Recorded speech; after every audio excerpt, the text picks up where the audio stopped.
Columbus City leaders today addressing findings by the U.S. Department of Justice as they reviewed Columbus police operations, focusing on key issues, including increasing community engagement and training tactics.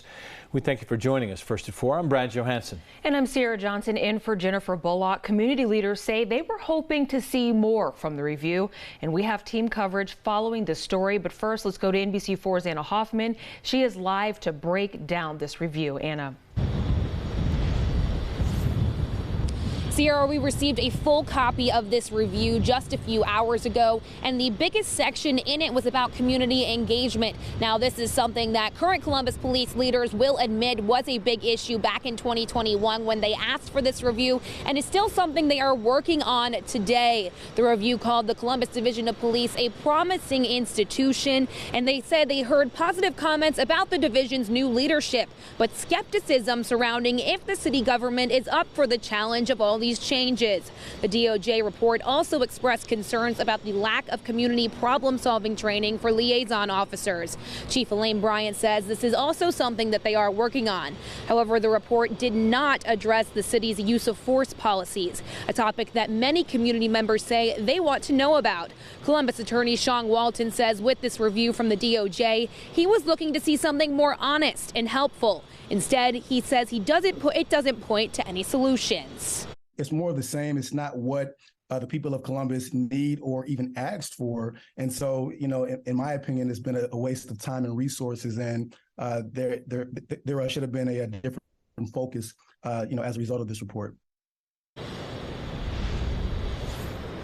Walton says that use of force was one of the main topics that he was looking forward to reading about. Today, Mayor Andrew Ginther did say that he sent in a separate letter to the DOJ asking for an independent review on use of force policies. I'll have Walton's reaction to that statement tonight at 5. Local for you in Columbus, I'm Anna Hoffman, NBC4.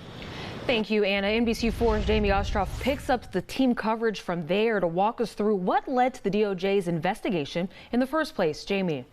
Yeah, this took about a year and a half to complete. The Department of Justice agreed to review how the Columbus Division of Police operates back in September of 2021. Mayor Andrew Ginther and City Attorney Zach Klein had asked the DOJ to step in to look at CPD's policies, training, recruitment, technology, as well as other opportunities for improvement. While Ginther said at the time this request was not related to any specific incidents, it came in the wake of 2 deadly shootings by officers that garnered national attention. Andre Hill, who was unarmed, was shot by an officer in December of 2020, and in April of 2021, an officer shot 16-year-old Micaiah Bryant, who had a knife and appeared to be moving toward another teen with it. In the months following, Columbus got a new chief of police who made multiple changes since she took the helm. Dr. Chanel Jones, a member of the Civilian Review Board, who was interviewed by DOJ investigators, told me those reforms by Chief Elaine Bryant have been helpful, but so far have not impacted the key issue here. There's still a problem with people being shot at alarmingly high rates from officers in the Columbus Division of Police. That still needs to be addressed.